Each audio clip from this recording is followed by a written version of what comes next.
So, welcome again to the next episode, the third day of this European trip, and this day is spent in Belfast. The real focus of today's tour is going to be on the period known as the Troubles, during which Northern Ireland was fighting for its own identity between the Republicans, who wanted to join the Republic of Ireland, and the Loyalists, who wanted to remain part of the United Kingdom. It lasted for close to 30 years officially, and there's still tensions today. So we learned a lot about that in our day in Belfast. So join us.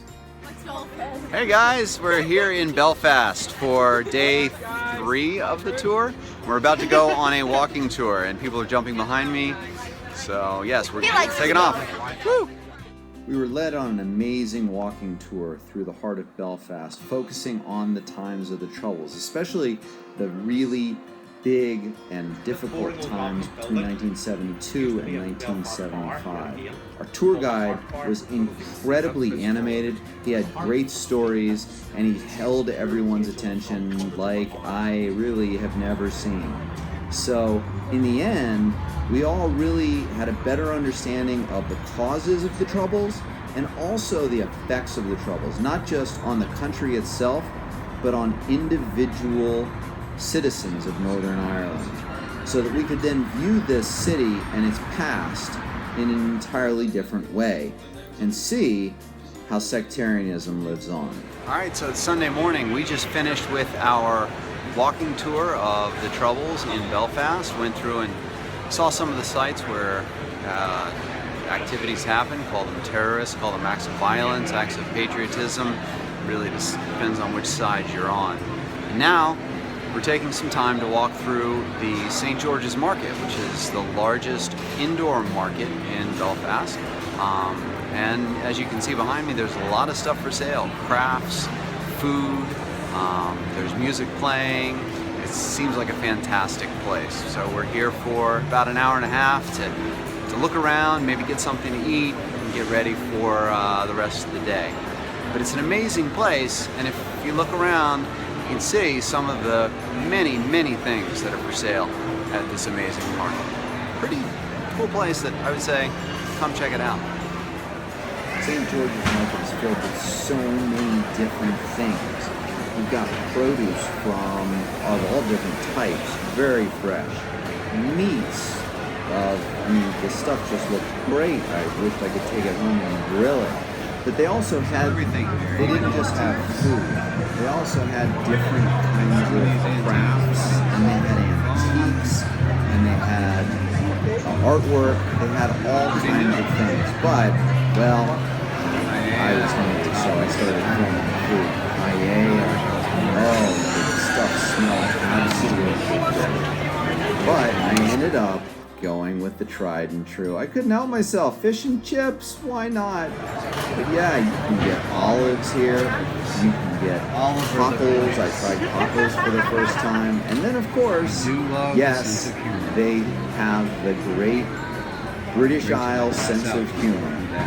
These are a variety of different bibs for your baby. And they're just funny. So I just had to add them.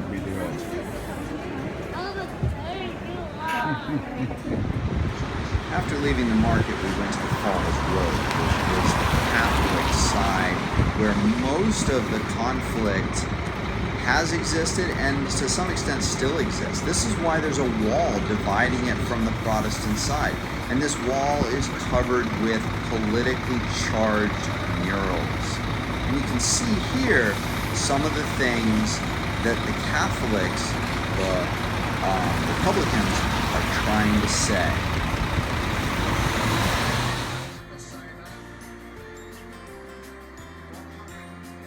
We're in the area of the falls here. These powerful images make us all understand just how seriously people take these topics.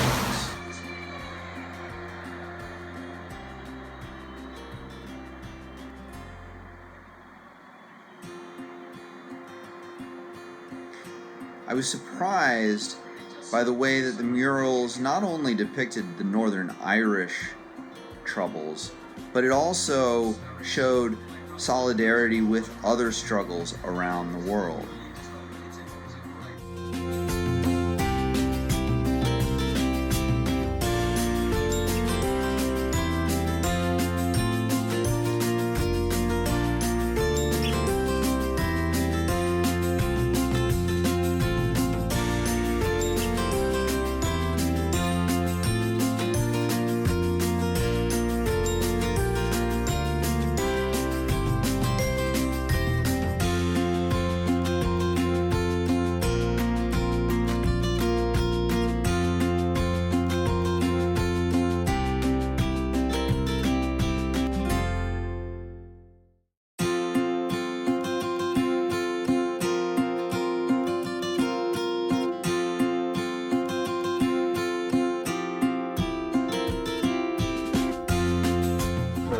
Now, this wall that separates Falls Road from Shank Hill, the Protestant district, is still in use. And it was actually blocked. You just saw that. And so we had to turn around and head back.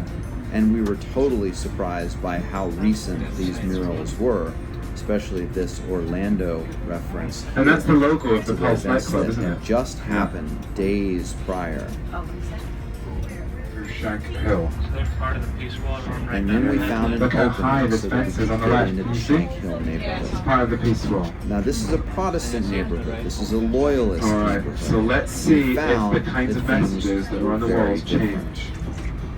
So we're coming into the Shank Hill now. So this is good people. This way to good people is what that was. Real unionist, loyalist, Protestant. Notice the British flags flying proudly with on these houses here, showing their solidarity with the UK. The big vote's coming up next week, this week, and we have signs like this saying that, vote leave. For everyone that says vote leave, there's one that's on the other side that says we're better off in, vote remain. We'll see, June 23rd. So we also got to go to the Titanic Museum while we were there. Now, we weren't allowed to take any pictures or film anything, so I have nothing to show you. But it is a pretty amazing museum that walks you through the construction of the Titanic and also what happened on that fateful night when it sank and some of the aftermath. It focuses a lot on the shipbuilding and the role of Belfast in the shipbuilding industry leading up to this horrible disaster. At the end of it all, I was amazed by the way that the students, my students and the students from other groups, wanted to continue talking about some of the things that they learned about. They wanted to understand what divided these people so that they had different views that led to violence, and violence that lasted for a long time. And so the conversations went on pretty late into the night, and they were good, and it was wonderful to see what an impact this had made on them and how it opened their minds to new questions. So that's it for our day in Belfast. Now, next you'll see, day 4, we're going to go down to Dublin, the capital of the Republic of Ireland, and see how that might be just a little bit different than Northern Ireland. So until then, my name's Paul Sargent. We're on our European trip, Euro 2016. So thanks for watching, and have yourself a great day.